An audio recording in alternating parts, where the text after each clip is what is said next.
Hello నేను విశ్వేశ్వరరావు. అమెరికాను మోడల్గా తీసుకుంటూ ఉంటాయి ప్రపంచంలో ఉండేటువంటి మిగతా దేశాలు కూడా. ఎందుకంటే అదొక అగ్రదేశం, అగ్రరాజ్యంలో అనేక రకాలుగా అభివృద్ధి జరుగుతూ ఉంటుంది. అందుకే ఆ అభివృద్ధిని మోడల్గా తీసుకొని అక్కడ అమలు చేస్తున్నటువంటి విధానాలని ఆయా దేశాలు ఇంప్లిమెంట్ చేస్తూ ఉంటాయి. ఇప్పుడు తాజాగా ట్రంప్ ఏం చేస్తూ ఉన్నారనంటే సెప్టెంబర్ 30వ తారీఖు అంటే ఇవాళ లాస్ట్ డేట్, ఈ రోజుకి కరెక్ట్గా 1,00,000 మందిని తీసేయబోతున్నారు. ఫెడరల్ ఉద్యోగులు అంటే ప్రభుత్వ ఉద్యోగులు, అమెరికా ప్రభుత్వంలో పనిచేసేటువంటి 1,00,000 మంది ఉద్యోగుల్ని తొలగించబోతున్నారు, డిస్మిస్ చేయబోతున్నారు.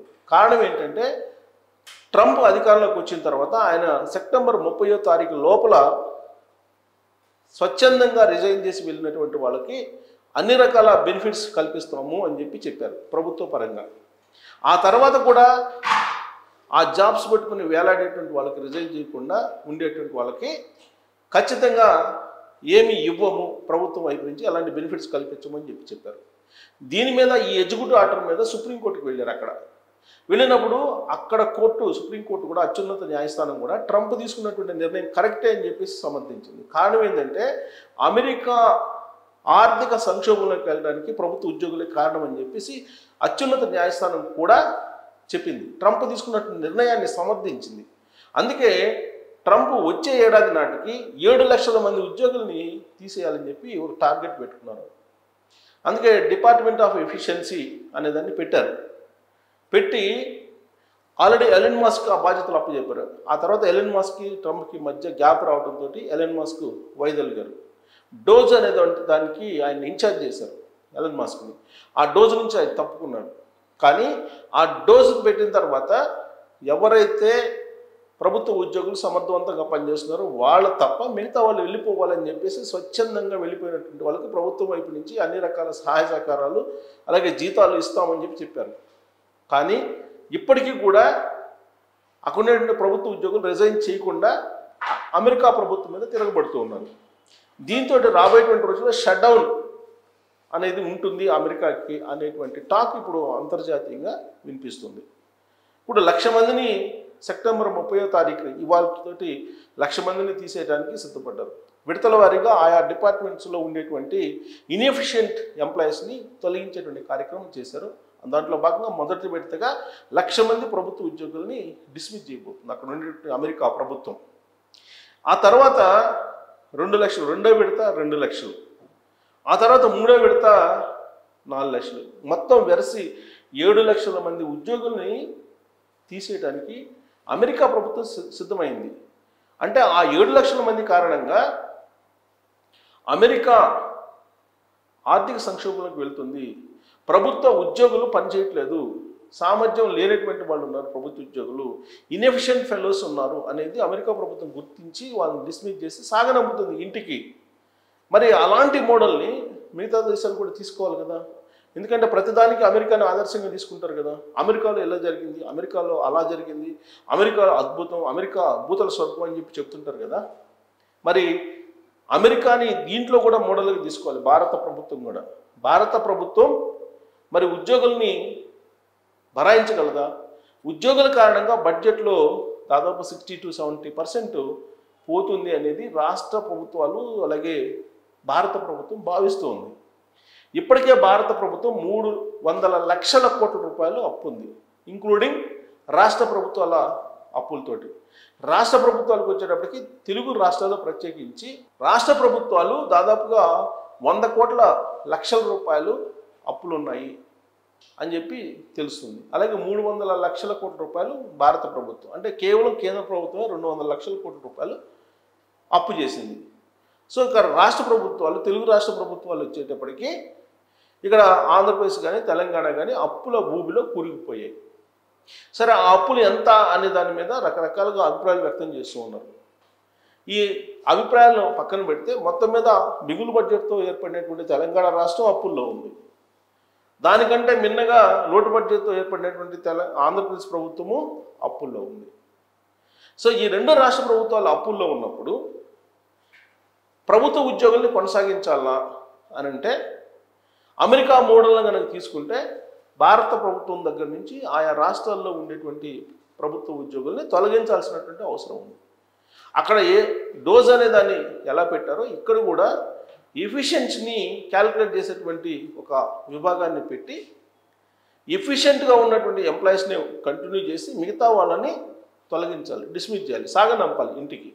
అలా కాకుండా పని చేయకుండా ఉండేటువంటి వాళ్ళని కూడా ప్రజాసొమ్ముతోటి ప్రజలు కట్టేటువంటి ట్యాక్స్ తోటి మేపుతూ ఉంటే వైట్ ఎలిఫెంట్ లాగా ప్రభుత్వానికి మారి అమెరికా లాగా ఆర్థిక సంక్షోభంలోకి వెళ్ళిపోయేటువంటి అవకాశం ఉంది. ఇప్పుడు అమెరికా అగ్రరాజ్యం కాబట్టి వాస్తవంగా ట్రంప్ గోల్డ్ కార్డులని రకరకాలుగా ట్యాక్స్లు పెంచుకుంటూ ఎట్లా ఆ ఆర్థిక వ్యవస్థని మళ్ళీ పుంజుకునేలాగా చేస్తున్నారు. కానీ ఒకసారి ఆర్థిక సంక్షోభంలోకి వెళ్ళిన తర్వాత భారత ప్రభుత్వానికి భారతదేశానికి అలాంటి వెసులుబాటు ఉండదు. కారణం ఏంటి? ఆర్థిక సంక్షోభంతో ఆల్రెడీ కొట్టుమిట్టాడుతున్నటువంటి దేశాల్లో మనది కూడా ఒకటి. ట్రంప్ ఆల్రెడీ చెప్పాడు భారత ఆర్థిక వ్యవస్థ ఎలాంటిదో ఆయన చెప్పారు. డెడ్ ఎకానమీ అని చెప్తున్నారు.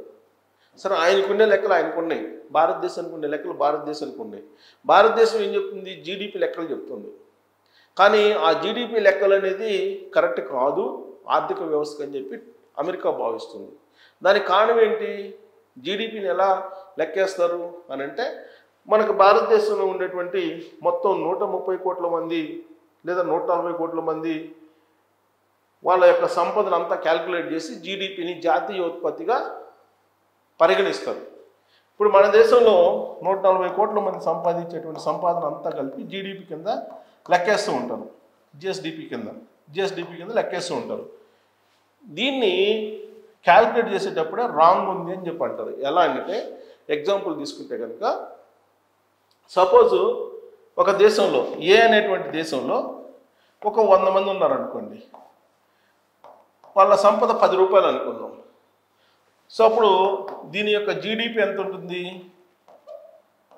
1000 ఉంటుంది.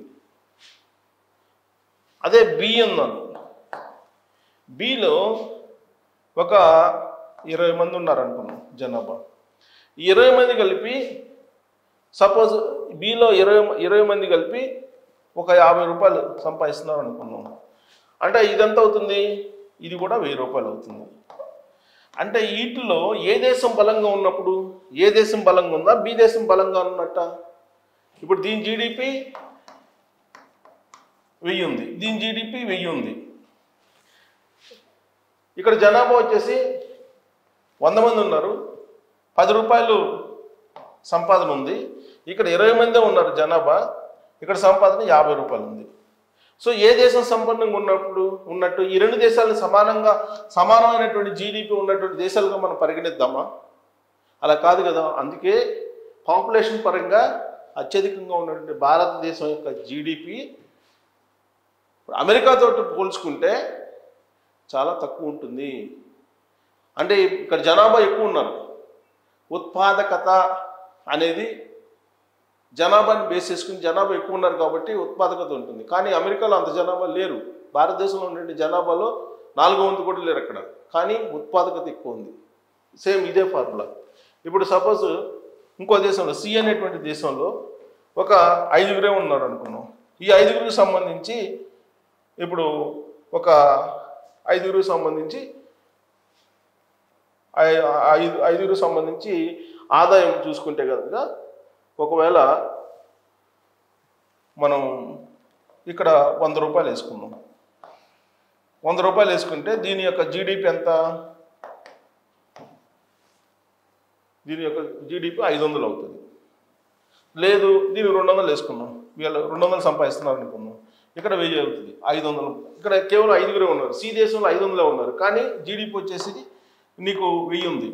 ఇక్కడ మరి ఏ దేశం బలంగా ఉందా, బి దేశం బలంగా ఉందా, సి దేశం బలంగా ఉందా అని అంటే యాక్చువల్గా 5 మంది ఉండే చోట 1000 రూపాయలు సంపాదిస్తున్నారు, 20 మంది ఉండే చోట 1000 రూపాయలు సంపాదిస్తున్నారు, 100 మంది ఉండే చోట 1000 రూపాయలు సంపాదిస్తున్నారు. అంటే మనం ఈ కేటగిరీలో ఉన్నాం, ఏ కేటగిరీలో ఉన్నాం అంటే జనం ఎక్కువ ఉంది కాబట్టి ఉత్పాదకత ఎక్కువ కనిపిస్తుంది. కాబట్టి మన ఆర్థిక వ్యవస్థ అనేది డెడ్ ఎకానమీ అని చెప్పి అమెరికా అధ్యక్షుడు ట్రంప్ చెప్తున్నారు. సో అమెరికా లాంటి చోటనే మరి 7 లక్షల మంది ఉద్యోగులను తీసేస్తుంటే అదే మోడల్ తీసుకుని భారతదేశంలో కూడా తీసేయకపోతే రాబోయేటువంటి రోజుల్లో మరి ఈ ఎంప్లాయీస్ని భరాయించే అవకాశం ఉందా? ఇన్ఎఫిషియెంట్గా ఉన్నటువంటి ఎంప్లాయీస్ని బరాయించేటువంటి అవకాశం ఉందా? ఇంతమంది ట్యాక్స్ కడుతుంటే ఇన్ఎఫిషియెంట్గా ఉన్నటువంటి ఎంప్లాయీస్ని బరాయించేటువంటి ఛాన్స్ ఒకవేళ ఇస్తే భారతదేశం కుప్పకూలిపోతుంది. అందుకే ఇప్పుడు ఎంప్లాయీస్ని తగ్గించుకున్నట్టు మోడల్ అమెరికాది ఏదైతుందో దాన్ని భారతదేశంతో పాటు అనేక దేశాలు అనుసరించాలి. ప్రత్యేకించి భారతదేశం అనుసరించాలి. భారతదేశం అనుసరించకపోతే భారీగా నష్టపోయే అవకాశం ఉంది. అందుకే డోజ్ అనే దాన్ని భారతదేశంలో కూడా పెట్టి ఇన్ఎఫిషియెంట్గా ఉన్నటువంటి ఎంప్లాయీస్ని తొలగించాలి. అలాగే రాష్ట్రాలకు కూడా ఇన్ఎఫిషియెంట్గా ఉన్నటువంటి ఉద్యోగులను తొలగించాలి. తొలగించకపోతే బడ్జెట్లో సింహభాగం వాళ్ళకే వెళ్ళిపోతుంది. జీత బత్యాల రూపంలో 70% బడ్జెట్కి వెళ్ళిపోతుంది. అంటే కేవలం 3% ఉన్నటువంటి ఉద్యోగులకి ₹1 70 వెళ్ళిపోతే మిగతా 30 పైసలు 97% జనాభా పంచుకోవాల్సి వస్తుంది.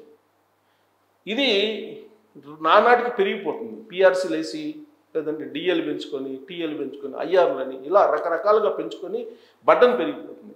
కాబట్టి అమెరికా మోడల్ భారతదేశానికి అలాగే రాష్ట్రాలకి అవసరమా కాదా? ఉద్యోగులను తీసేయాలా, బరాయించాలా, ఇన్ఎఫిషియెంట్గా ఉండేటువంటి వాళ్ళని అనే దాని మీద మీరు కామెంట్ చేయొచ్చు. Thank you.